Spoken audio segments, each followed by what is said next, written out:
အခုရပိုင်း YouTube မှာထူးဆန်းတဲ့ channel တစ်ခုပေါ်လာပါတယ်။ဘာကြောင့်လဲဆိုရင်ဒီ channel မှာတင်ထားတဲ့ဗီဒီယိုအရှိကမိတ်ဆွေတစ်ခါမှတွေ့ဘူးမြင်ဘူးကြားဘူးမှမဟုတ်တဲ့ပမာဏဖြစ်နေတာကြောင့်ပါ။ဒီ channel မှာတင်ထားတဲ့အတူဆုံးဗီဒီယိုဟာဆိုရင်စုစုပေါင်းကြာချိန်နာရီပေါင်း150ရှိပါတယ်။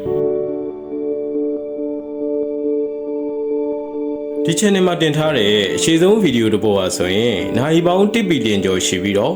ဒီဗီဒီယိုကိုအဆုံးထိကြည့်ရှုဖို့အတွက်နှစ်ပေါင်း140အချိန်ယူရမှာဖြစ်ပါတယ်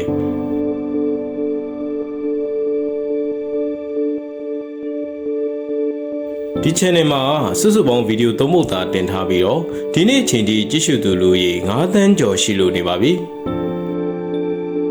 ဒါဟာတမျိုးကြောင့်မဟုတ်ပဲတော်တော်လေးကိုထူးဆန်းနေတဲ့ကိစ္စဖြစ်တာကြောင့်ဘယ်နိုင်ငံကလှုပ်ထားသလဲဆိုတာကိုဝင်ကြည့်ခဲ့ပါတယ်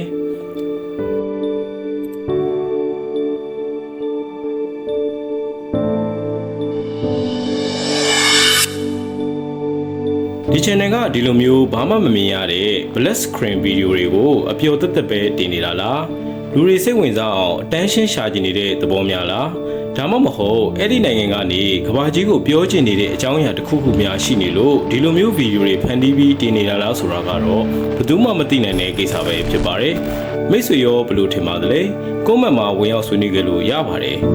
ကျွန်တော်တို့ဘုံဘုံ sharing channel မှာမြန်မာနိုင်ငံနဲ့ကမ္ဘာတော်မှာရှိတဲ့ထူးခြားဖြစ်စဉ်အကြောင်းအရာများကိုတင်ဆက်ပေးနေပါတယ်အဆုံးထိကြည့်ရှုပေးတဲ့အတွက်ကျေးဇူးတင်ပါတယ်မင်္ဂလာရှိသောနေ့ရက်လေးကိုပိုင်ဆိုင်နိုင်ကြပါစေ